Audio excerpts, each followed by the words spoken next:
আসসালামু আলাইকুম।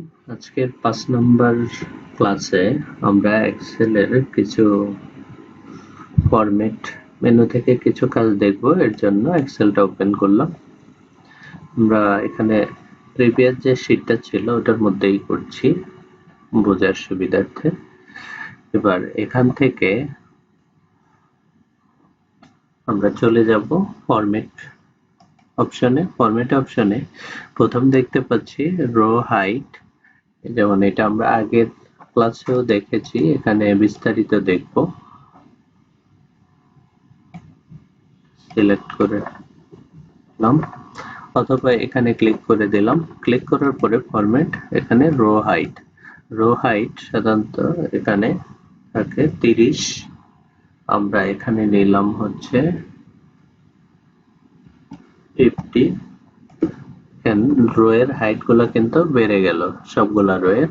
আমরা যদি নির্দিষ্ট কোনো রো এর হাইট বাড়াইতে চাই তাহলে ওই নির্দিষ্ট রো সিলেক্ট করে নিতে হবে। আবার এখানে অটোফিট রো দিলে এটা আবার কিন্তু আগের যে অবস্থান আছে সেই অবস্থানে চলে আসবে। এরপরে কলামের ওয়াইট আমরা কত দিতে পারি, এখানে 40 করে দিলাম। দেওয়ার পরে এখানে কিন্তু কলামের ওয়াইটটা অনেক বেশি হয়ে গেল। আবার কমাইতে চাইলে এখান থেকে কলাম ওয়াইটে ক্লিক করে যতটুকু করতে চাই ওইটুকু করব, অথবা এখান থেকে ডিফল্ট ওয়াইটে দিয়ে ডিফল্ট ওয়াইট কত নিব এখানে হয়নি, তাহলে আমরা এটাকে করে দেই যে অটোফিট কলাম ওয়াইট। এখানে কিন্তু আবার সেই আগের অবস্থায় ফিরে আসছে। এরপরে এখান থেকে আমরা দেখতে পাচ্ছি হাইড অ্যান্ড আনহাইড। এই হাইড অ্যান্ড আনহাইড এর মাধ্যমে, যেমন আমরা এখান থেকে এই যে কামাল নামে যে রোটা আছে এই রোটাকে হাইড করে ফেলতে চাই, তাহলে ফরম্যাট, এখানে হাইড থেকে হাইড রো। এখান দেখেন কামাল নামে যে রোটা ছিল এটা কিন্তু আর নাই। এখানে এটা সিলেক্ট থাকা অবস্থায় আমরা আবার এখানে ফরম্যাটে যাই, হাইড, এখানে এই যে এখান থেকে আনহাইড রো দিয়ে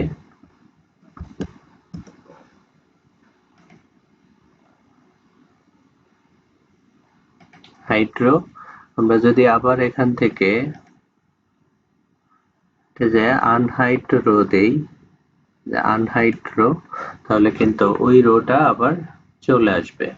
এরপরে এখান থেকে হাইটে যেয়ে হাইড কলাম। এখন এখান থেকে আমরা যদি নির্দিষ্ট কোনো কলামকে হাইড করতে চাই, যেমন এখানে নামটা আমরা হাইড করে ফেলবো, তাহলে ফরম্যাট, এখানে হাইড কলাম দিলে এটা কিন্তু কলামটা হাইড হয়ে গেছে। এরপরে আনহাইড করার জন্য ফরম্যাট, হাইড, এখানে আনহাইড কলাম। এভাবে কলামটাকেও আমরা আনহাইড করে ফেলতে পারি, আবার শীটকেও হাইড করতে পারি। এখানে হাইড, ভিজিবিলিটি হাইড, এখানে হাইড শীট, এই শীটটাই কিন্তু হাইড হয়ে গেছে। আমরা যদি আবার আনহাইড করতে চাই, হাইডে যেয়ে এখান থেকে আনহাইড শীট দিয়ে এই যে 2 নম্বর শীট এখানে আছে এটাকে আমরা আনহাইড করব। এটা ক্লিক করে ওকে করে দিলাম, আবার কিন্তু শীটটা চলে আসলো। এরপরে এখানে আছে রিনেম শীট। আমরা এই শীটটাকে নাম চেঞ্জ করতে পারি।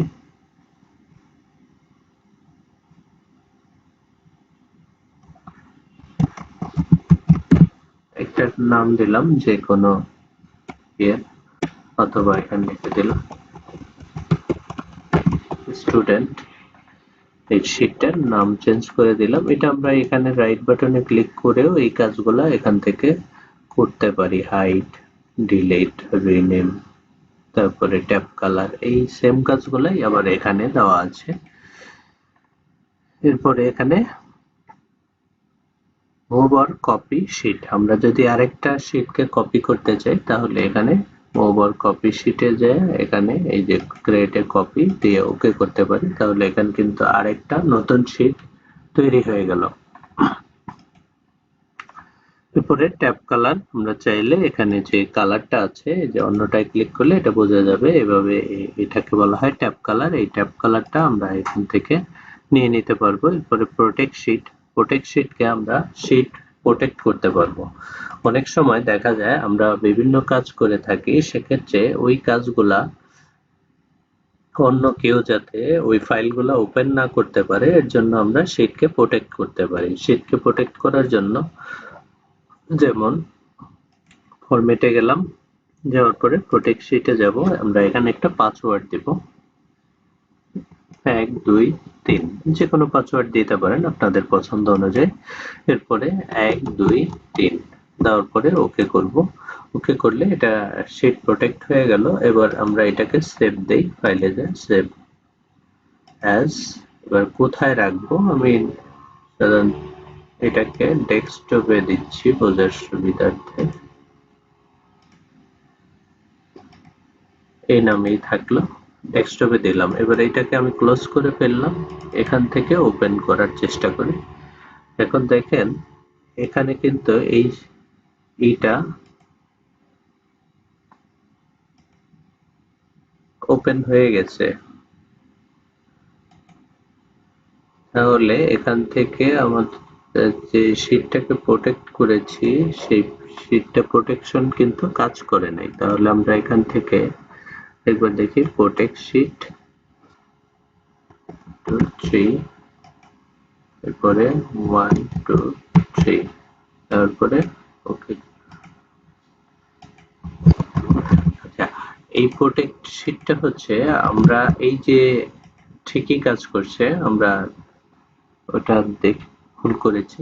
যেমন এই শীটটা ওপেন করার পরে এখন কেউ চাইলেই, যেমন এটা যেহেতু একটা রেজাল্ট শীট, এই শীটের মধ্যে অনেকে চাইলে এই ফাইলটা দেখে, হয়তো আমি সেভ করে রাখছি, কেউ ফাইলটা ওপেন করে এখান থেকে কোনো একটা সংখ্যাকে, যেমন সে একটা সাবজেক্টে ফেল করেছে, ওই ফেল সাবজেক্টটাকে সে কি করলো, ধরে এই সংখ্যাটা চেঞ্জ করে পাস বানিয়ে দিল। এতে করে কি হলো, সে কিন্তু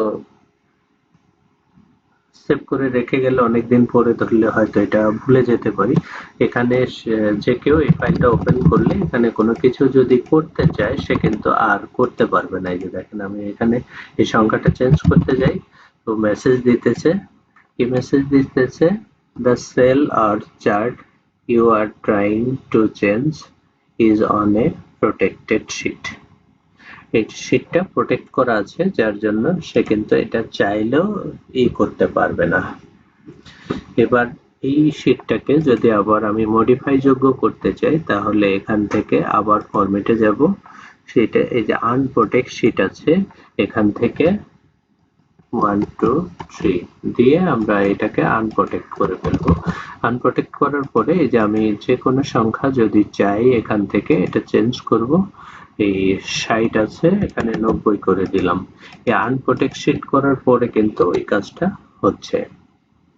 তাহলে এভাবে আমরা কোনো শীটকে প্রোটেক্ট করে রাখতে পারি। এই সেম কাজগুলাই আবার এখান থেকে করা যেতে পারে, হাইড, প্রোটেক্ট, আনপ্রোটেক্ট।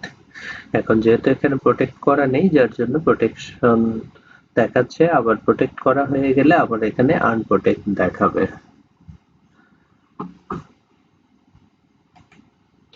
ধন্যবাদ সবাইকে ক্লাসটি মনোযোগ দিয়ে দেখার জন্য। নেক্সট ক্লাস পাওয়ার জন্য অবশ্যই সাবস্ক্রাইব করে বেল আইকন অন করে রাখবেন।